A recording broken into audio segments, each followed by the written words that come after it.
Salut tout le monde, 18, samedi le 18 juillet 2020, journée de deuil national de la liberté des Québécois, quant à moi. Quoique notre liberté est toujours entre nos mains, donc on va voir ce qui va arriver. Je voulais vous parler aujourd'hui parce que j'ai eu une petite révélation hier, vraiment intéressante. Euh, et je pense qu'il y a un peu d'espoir là-dedans, donc je vais vous le partager. Euh, En passant, pour ceux qui savent pas, qui sont peut-être dans d'autres pays, whatever, quoique j'ai pas beaucoup de monde qui regarde mes vidéos, là, mais je dis journée de deuil le 18 juillet parce que le masque est maintenant obligatoire dans tous les endroits à l'intérieur public là, au Québec. Euh, Alors que le virus a à peu près disparu. On sait qu'il a suivi la courbe normale d'une grippe cet hiver et maintenant il n'y en a plus vraiment. Et je sais que dans les hôpitaux locaux, il n'y a pas de cas. Ça a été confirmé par des médecins que j'ai vus la semaine dernière, même il y a 2 semaines. Ça fait plusieurs semaines qu'il n'y a plus de cas. Et le bilan, c'est que les gens qui sont décédés étaient des personnes très âgées qui ont vécu. La moyenne d'âge, je crois, des décès de COVID, c'était 84 ans, alors que la moyenne d'âge de décès au Québec, c'est 82 ans. Et les gens qui sont morts, qui ont été déclarés morts du COVID, ne sont pas nécessairement morts du COVID. Ils sont morts d'autres maladies, mais ont été déclarés morts du COVID. Et beaucoup d'entre eux sont morts de faim et de soif à cause des mesures gouvernementales. Donc, la petite révélation que j'ai eue, toutes les choses dont je viens de parler là, il y a des gens qui en parlent mieux que moi, qui expliquent mieux que moi tout ça. Vous pouvez regarder la chaîne Radio-Québec d'Alexis Cossette-Trudel ou le studio d'André Pitre, qui ont fait des excellents reportages là-dessus, topo, etc., avec beaucoup d'éléments de preuve et tout. Donc, c'est ça. Tu sais, je veux juste dire, moi, j'ai plus tendance, vu que ces gars-là font un bon travail de recherche et structure, j'ai plus tendance à essayer de parler de l'aspect philosophique un peu de la chose. Je pense que quand on change nos façons de penser, c'est là qu'on va finir par agir. Donc, c'est ma façon de contribuer parce que je déteste faire de la recherche. J'en fais, mais toute l'organisation qui vient avec, c'est pas mon fort. De toute façon, OK, la révélation que j'ai eue. J'ai réalisé quelque chose à propos des gens qui veulent porter le masque ou qui sont d'accord avec ça ou qui comprennent pas que des gens ne soient pas d'accord avec le port du masque obligatoire ou tout ça. Là. Ceux qui sont pour le narratif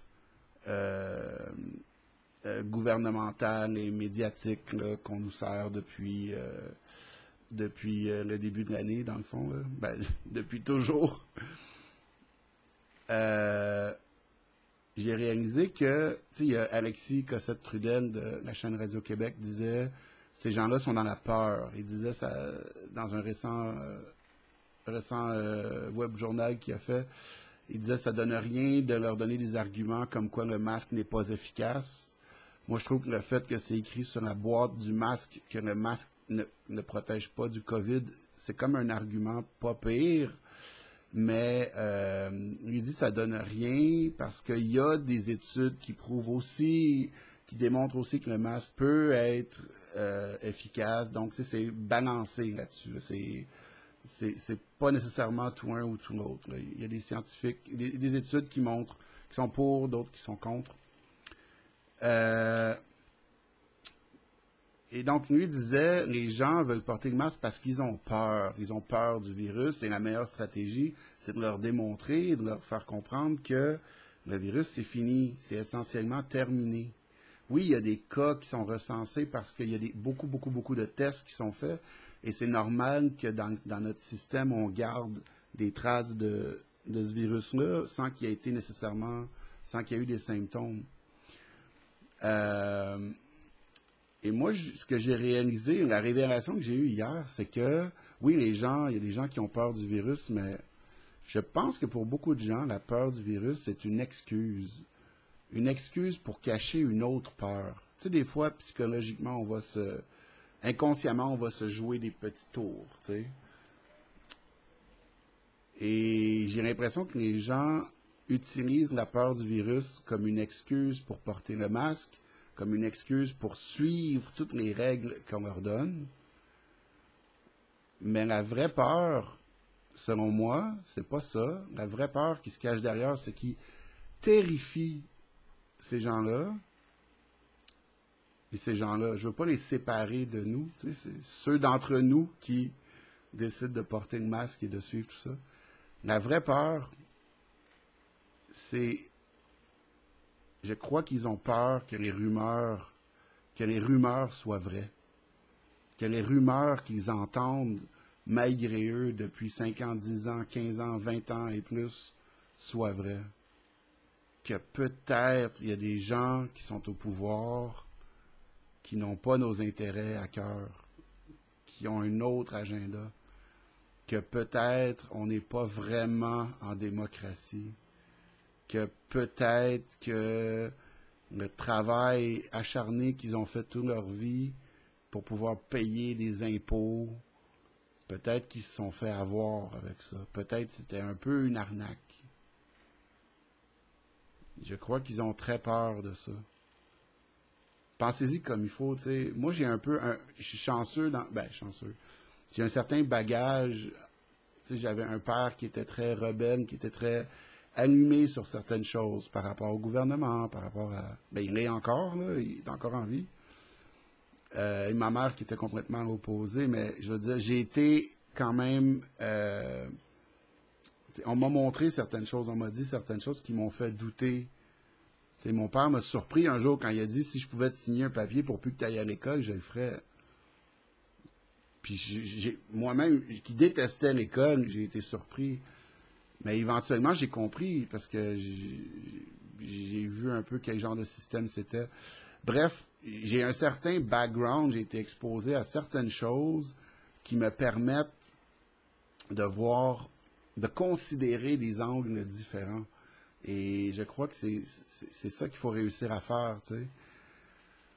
Mais des gens qui ont toujours regardé religieusement, et religieusement est le mot, qui ont toujours regardé religieusement les nouvelles à la télé, ou qui lisent leur journal à tous les jours, je veux dire, c'est tout un système qui se sont bâtis, là. Tu sais, ceux qui ont vu le fameux film de Matrix, la Matrice, dedans, c'est Morpheus, je crois, qui explique.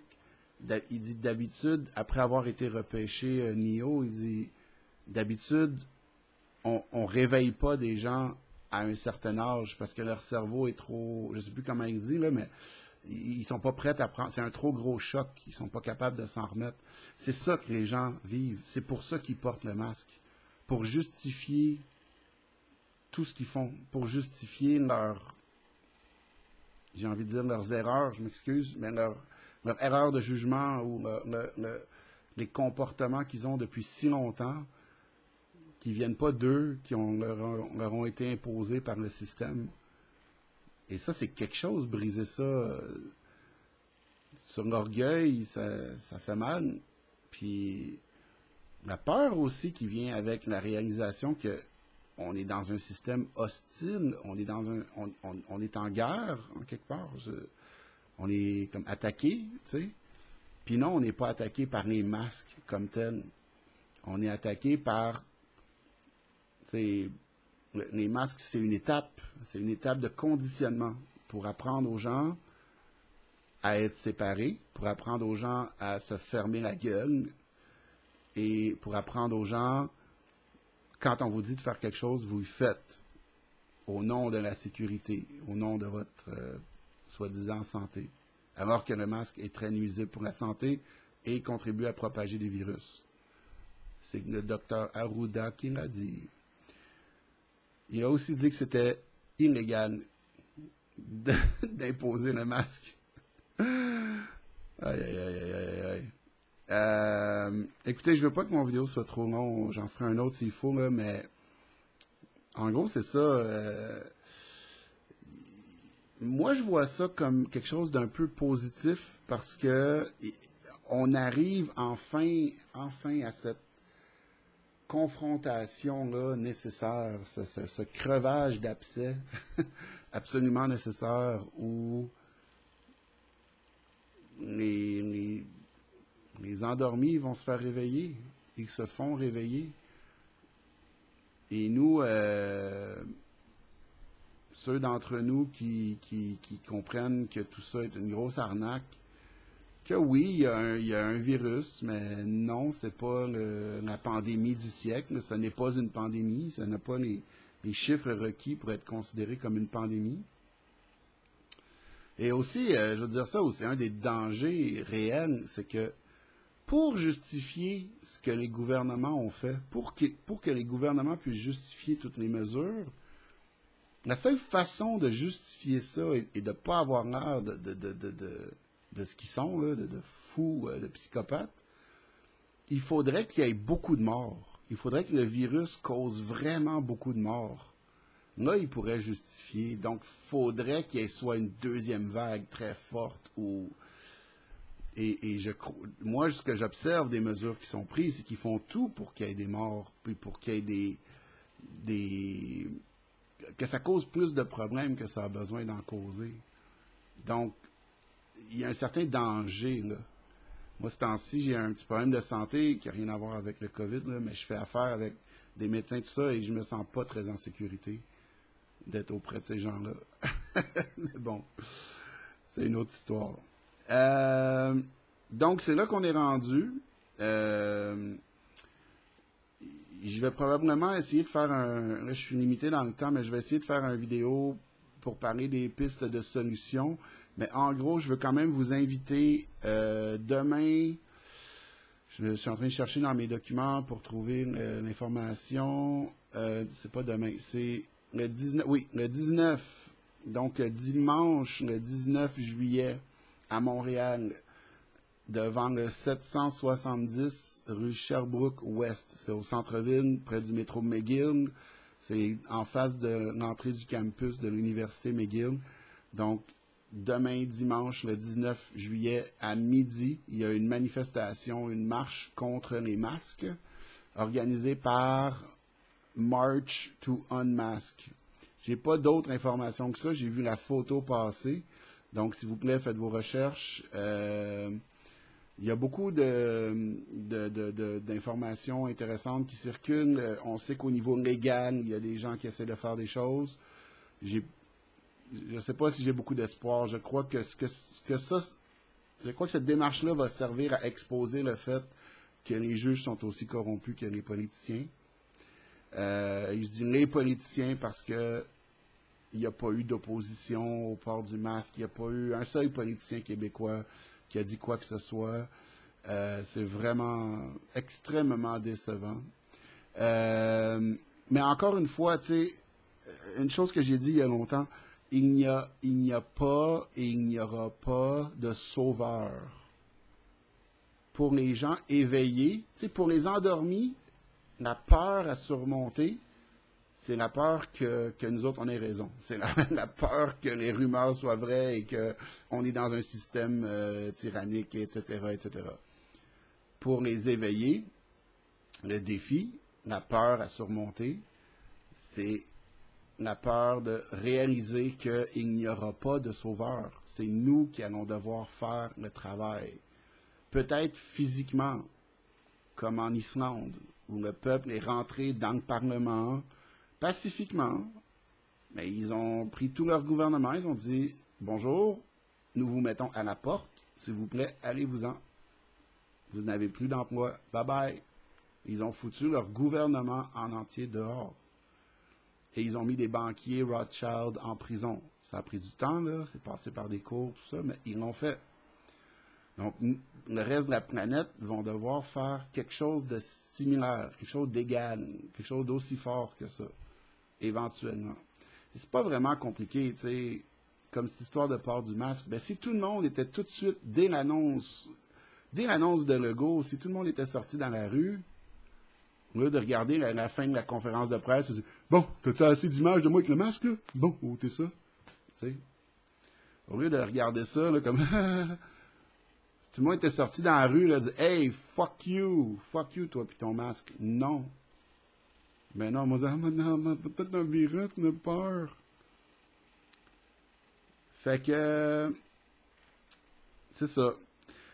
Je sais pas s'il y a un peu d'espoir dans ce que j'ai dit. Moi, je trouve que oui, dans le sens qu'on avance. C'est une étape qui devait arriver, où il y a cette espèce de confrontation-là, où OK, là, on est devant des... Tu sais, s'il y a une chose qui sort de bon de cette crise-là, c'est qu'ils ont tellement fait d'erreurs. En quelque part, je remercie Legault. Je me dis, ça se peut-tu que Legault, ça soit un bon qui travaille pour nous, puis pour nous aider. Tu sais, il est obligé de faire passer des mesures parce qu'il est peut-être sous la menace. Mais pour nous aider, il a engagé le pire idiot qu'il a pu trouver, Arruda, qui se contredit tout le temps, qui nous donne toutes les réponses. Ou est-ce que c'est Arruda, le vrai génie, qui dit des stupidités et qui, en douce, nous donne tous les outils pour montrer que c'est une grosse arnaque? Je sais pas. Ou peut-être qu'on est juste chanceux puis que nos tyrans sont épais. Je sais pas. De toute façon, la réponse à ça est sur mon T-shirt. Je voulais vous le montrer. Yeah, that's it. Bon week-end.